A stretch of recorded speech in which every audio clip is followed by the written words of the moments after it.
Hi hello friends, welcome to our channel. நம்மளோட channel name என்னன்னா stories here. இன்றைக்கி நம்ம என்ன பார்க்க போகிறோம் அப்படின்னா எஸ்ஏ நாவல் தான் பார்க்க போகிறோம். இந்த நாவல் வந்து கேஸ் வைஸ் வரும்னு சொல்லி அதில் ஆல்ரெடி ஃபஸ்ட்டு கேஸில் 3 சாப்டர் போட்டுட்டேன். இப்போ 4வது சாப்டர் தான் போட போகிறேன். அது மட்டும் இல்லாமல் நான் இனிமேல் சாப்டர்ஸ் வந்து ஃப்ரீக்வெண்ட்டாக போடலான்னு முடிவு பண்ணியிருக்கேன். ஏன்னா நீங்கள் ஃப்ரீக்வெண்ட்டாக சாப்டர்ஸ் தொடர்ச்சியாக படித்தாதான் உங்களுக்கு அந்த கேஸ் வந்து இன்ட்ரெஸ்டிங்காக இருக்கும். இல்லை அப்படின்னா வந்துட்டு உங்களுக்கு கேஸ் வந்து அந்தளவுக்கு இன்ட்ரெஸ்டிங்காக இருக்காது, அந்த ஃப்ளோவும் வந்து உங்களுக்கு புரியாது. அதனால தான் நான் இந்த முடிவு எடுத்திருக்கேன். சரி, நான் வாங்க ஃப்ரெண்ட்ஸ் இப்போ நம்ம கதைக்குள்ளே போகலாம். இப்போ எஸ்சிடியில் இருக்க ஃபியூனரல் ஹோமுக்கு முன்னாடி ஒரு ஸ்போர்ட்ஸ் கார் வந்து நிற்கிது. அது சில்வர் கலரில் இருக்குது. அது மாடல் பார்த்திங்கன்னா அது ஸ்பைக்கர் C8. அங்கே ஃபியூனரல் ஹோம்னால அங்கே சுற்றியே வந்து மக்கள் வந்து கொஞ்சம் பேர் தான் இருக்காங்க. இப்போ எல்லாருமே வந்து இந்த காரை தான் வந்து பார்த்துட்ருக்காங்க. அப்போன்னு பார்த்து கார்லேருந்து ஒருத்தவங்க வெளியே இறங்கி வராங்க. அவங்க வந்து கூச்சி சன்கிளாஸஸ்லாம் போட்டுட்டு சில்வர் கலரில் ட்ரெஞ்ச் கோட் போட்டுட்டு ரொம்ப செலிப்ரிட்டி மாதிரி அழகாக ஹேண்ட்ஸமாக இருக்காங்க. ஆனால் வந்துட்டு அது யார் அப்படின்னு பார்த்தீங்கன்னா நம்மளோட ஹீரோ பாயுடங் தான். பாயுடங்கை இந்த மாதிரி ஆங்கிளில் பார்த்தீங்கன்னா உங்களுக்கு போலீஸ் ஆஃபீஸர்னு உங்களால் சொல்லவே முடியாது. ஏன்னா அவர் அவ்வளோ ஹேண்ட்ஸமாக சூப்பராக ட்ரெஸ் பண்ணி மாடல் மாதிரி இருக்கார். காரோட அந்த சைடில் இருந்து நம்மளோட 2வது ஹீரோவான ஜன்ஜோவாவும் இறங்கி வராரு. அவரோட முகத்தில் வந்து விருப்பமே இல்லாத ஒரு எக்ஸ்ப்ரெஷனை வச்சுட்டு கடுப்பாக பல்ல கடிச்சிக்கிட்டே கேட்குறாரு, இது வரைக்கும் உன் மேலே யாருமே கேஸ் ஃபைல் பண்ணலையா அப்படின்னு கேட்குறாரு. அதுக்கு பாயுடங் இருந்துட்டு கேஸ் ஃபைல் பண்ணணுமா, எதுக்கு, நான் என்ன பண்ணேன் அப்படின்னு சன்கிளாஸஸை கழட்டிட்டு பில்டிங்குள்ளே நுழைஞ்சிக்கிட்டே வந்து கேட்குறாரு. நம்மளோட ஜன்ஜோவாவும் நீ 4 லட்சம் USD ஸ்போர்ட்ஸ் காரை வந்து ஓட்டிட்டு வர, இதை வர நீ டெய்லி போலீஸ் ஸ்டேஷனுக்கு வர கொண்டு வர, அதனால தான் கேட்குறேன், இது வரைக்கும் உன் மேலே யாரும் கேஸ் வந்து ஃபைல் பண்ணலையா, எனக்கு டவுட்டாக இருக்குது அப்படின்னு சொல்கிறாரு. அதுக்கு பாயுடங் இருந்துட்டு இது வந்து என் பிரதர் எனக்கு கிஃப்ட் பண்ணது, க்ளீனான மணியில் தான் வாங்கியிருக்காங்க, அது இல்லாமல் இந்த மாதிரியான கார் தான் எனக்கு ரொம்ப பிடிக்கும். ஏன் அப்படின்னா இதோட ஸ்பீடு வந்து ரொம்ப ஃபாஸ்ட்டாக இருக்கும், சொல்லப்போனால் சவுண்டோட வேகத்துக்கு இது போகும், அதனால தான் இது எனக்கு ரொம்ப பிடிக்கும். ஏன் அப்படின்னா இதை வந்து கிரிமினலாக வந்து இதை ஈஸியாக வச்சு பிடிச்சிடலாம் அப்படின்னு சொல்கிறாங்க. இவங்க பேசிக்கிட்டே வந்து 2 பேரும் வந்து ஃபியூனரல் ஹோம்களோட லாபிக்குள்ளே வந்துட்டாங்க.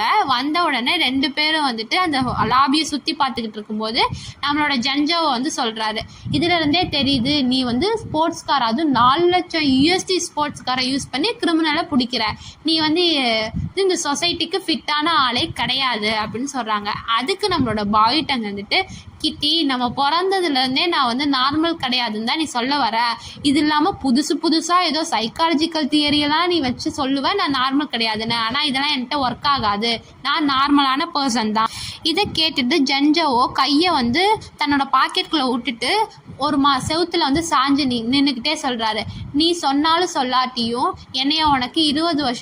உன்னைய எனக்கு 20 வருஷம் தெரியும். இந்த 20 வருஷம் தெரிஞ்ச பழக்கத்தில் நீ ஒரு பெரனாய்டு, ஆன்டி சோஷியல், பார்டர்லைன், நார்சிஸ்டிக் அப்படின்னு ஏகப்பட்ட பர்சனாலிட்டி டிஸார்டர் உடைய ஒரு ஆள் அப்படின்னு சொல்கிறாரு. அதை கேட்டுட்டு நம்ம பாயுடங் என்ன சொல்கிறாரு அப்படின்னா, நீ சொன்னது எல்லாமே உண்மையாக இருந்தால் நான் வந்து இங்கே போலீஸ் ஆஃபீஸராக இருந்து கேஸை இன்வெஸ்டிகேட் பண்ணிகிட்டு இருக்க மாட்டேன். அந்த மார்ச்சுரியில் ஏகப்பட்ட பாடி இருக்குது, அந்த பாடிக்கு பின்னாடி ஒருத்தர் நம்பர் போட்டுட்ருக்காங்க, அந்த கில்லராக நான் இருந்திருப்பேன் அப்படின்னு நக்கலாக சொல்கிறாரு. இவங்க பேசிக்கிட்டே இருக்கும்போது மார்ச்சூரியிலேருந்து வெளியே ஒருத்தன் வரான். அவன் வந்துக்கிட்டே இருக்கும்போது சொல்கிறான், நீங்கள் போலீஸ் ஆஃபீஸர்லேயே ஒரு யூனிக்கான ஆள் தான் அப்படின்னு அவன் சொல்கிறான். அதை கேட்டுட்டு 2 ஹீரோவும் திரும்பி அவனை பார்க்குறாங்க. அந்த ஆள் வந்து ஒரு 30 வயசு உடைய ஆளாக இருக்கான். அவன் வந்து ஒல்லியாக இருக்கான். அதுவும் இல்லாமல் இந்த ஃபியூனரல் ஹோமோட டிம் லைட்டனிங்லாம் அவன் வந்து ரொம்ப பளிர்னு ஒரு மாதிரி பேலான இதில் தெரியறான். அதை அவனை பார்க்கும்போதே கொஞ்சம் ஒரு மாதிரி பயமாக இருக்கும்.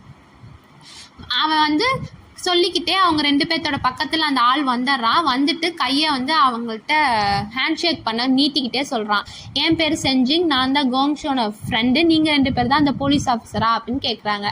அதுக்கு பாயுடங்கும் கையை வந்துட்டு ஹேண்ட் ஷேக் பண்ண ரிட்டர்ன் பண்ணிட்டு இன்னொரு கையிலேருந்து ஐடி கார்டை எடுத்து, ஆமாம் நாங்கள் தான் அந்த ஆள், என் பேர் பாயுடங், இது ஜன்ஜோவோ அப்படின்னு சொல்லிட்டு மறுபடியும் ஐடி கார்டை கொண்டு வந்து உள்ளே வச்சிடுறான். வச்சுக்கிட்டு அவன் கேட்குறான், கோங்ஷூன் நாங்கள் எதுக்கு வந்திருக்கோம்னு உங்கள்கிட்ட சொல்லியிருப்பார்ல அப்படின்னு கேட்குறான். அதே நேரத்தில் செஞ்சிங்கும் ஜன்ஜோவோ கிட்ட ஹேண்ட் ஷேக் பண்ணிவிட்டு, ஆமாம் எனக்கு தெரியும் வாங்க அப்படின்னு மார்ச்சுரிக்குள்ளே கூட்டிகிட்டு போகிறான்.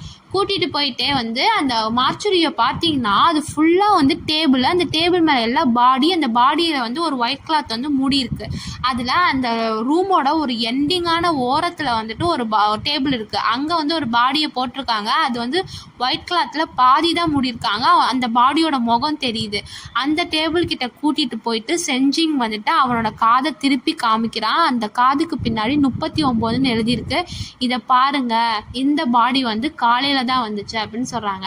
அதுக்கு ஜன்ஜோ வந்து பாயுட்டாங்கு இன்னொன்னா அப்படின்னு கேட்டுக்கிட்டே பக்கத்தில் போய் அதை உத்து பார்க்குறாங்க. பார்த்ததுக்கப்புறம் ஜன்ஜோ வந்து சொல்கிறாரு, இதை பார்த்தா வந்து கையில் போட்ட மாதிரி தெரியல அப்படின்னு சொல்கிறாரு. அதுக்கு வந்துட்டு பாயுட்டாங்க என்ன பண்ணாருன்னா, கையில் போட்ட மாதிரி தெரியலையா அப்படின்னு சொல்லிட்டு மறுபடியும் உத்து பார்க்குறாங்க.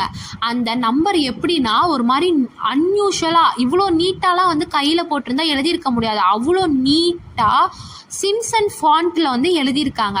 இதை பார்த்துட்டு அப்போ இது டேட்டூ கிடையாதா அப்படின்னு அவரோட சின்ன வந்து ரப் பண்ணிக்கிட்டே வந்து ஜன்ஜோவை திரும்பி மறுபடியும் கேட்குறாங்க.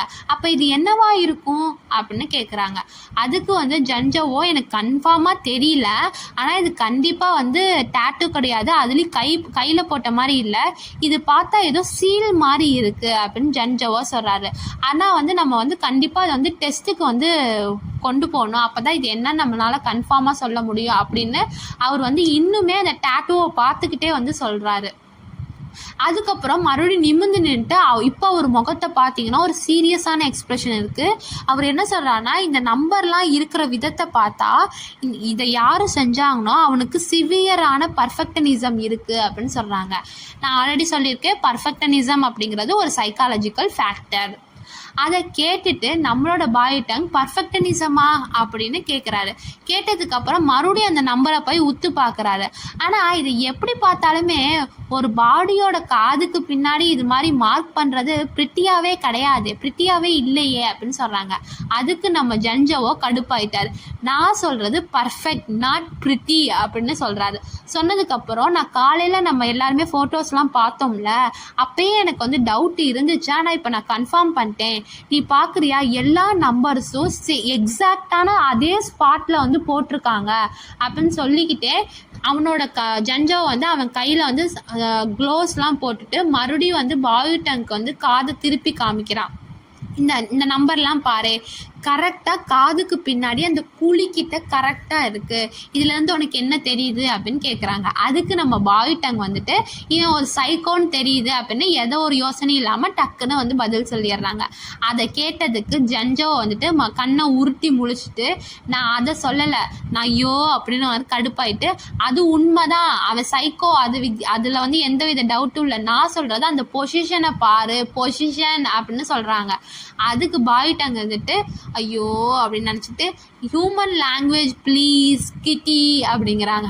அதுக்கு நம்ம ஜன்ஜோவை மறுபடியும் வந்துட்டு கண்ணை உருட்டிட்டு அந்த பொசிஷனை பாரு, நீ இந்த காதை திருப்பலைன்னா அங்கே நம்பர் இருக்குன்னு உனக்கு எப்பயுமே தெரியாது, அவன் கரெக்டாக வந்துட்டு அந்த காதை திருப்பினா மட்டும்தான் தெரிகிற மாதிரி போட்டிருக்கான், இந்த காதை நீ திருப்பலைன்னா நீ எந்த ஆங்கிள் இருந்து பார்த்தாலுமே உனக்கு அந்த நம்பர் தெரியாது அப்படின்னு சொல்கிறாங்க. நம்ம பாயுட்டாங்க இருந்துக்கிட்டு ஜன்ஜோவோட கையை வந்து எடுத்ததுக்கப்புறம் பார்த்தா நிஜமாலுமே வந்து அந்த நம்பர் வந்து கம்ப்ளீட்டாக மறைஞ்சிருச்சு, அந்த காதை நம்ம வந்து திருப்பலைன்னா இதுலேருந்து அந்த ஆங்கிள் வந்து கரெக்டாக அந்த குழிக்கிட்ட அவன் போட்டிருக்கான்னு தெரியுது.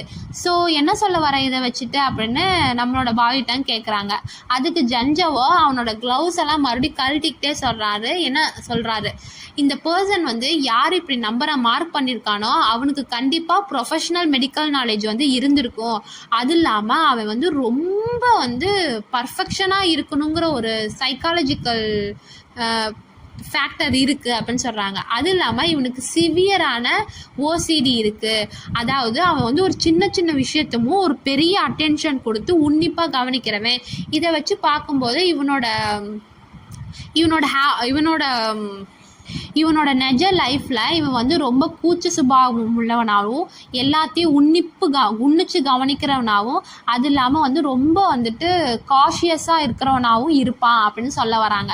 இன்னும் அவன் சொல்லிக்கிட்டே போகும்போது நம்ம பாயுட்டாங் மறுபடியும் இன்ட்ரப்ட் பண்ணி ஹியூமன் லாங்குவேஜ் அப்படின்னு மறுபடியும் சொல்கிறாங்க. அதுக்கு நம்ம ஜன்ஜோ வந்துட்டு சிம்பிளாக சொல்ல போனால் அவன் ஒரு சைக்கோ அப்படின்னு சொல்ல வராரு. இதோட இன்னைக்கு சாப்டர் முடியுது ஃப்ரெண்ட்ஸ். உங்களுக்கு இந்த கதை பிடிச்சிருந்துச்சுன்னா லைக் பண்ணுங்கள், கமெண்ட் பண்ணுங்கள், உங்கள் ஃப்ரெண்ட்ஸ் அண்ட் ஃபேமிலிக்கு ஷேர் பண்ணுங்கள். அது மட்டும் இல்லாமல் சப்ஸ்கிரைப் பண்ணி பக்கத்தில் இருக்க பெல் பட்டன் அமுத்துங்க. அப்போ தான் உங்களுக்கு ஃப்யூச்சரில் ஏதாவது சாப்டரோ இல்லை புதுசாக வீடியோவோ அப்லோட் பண்ணால் உங்களுக்கு நோட்டிஃபிகேஷன் வரும்.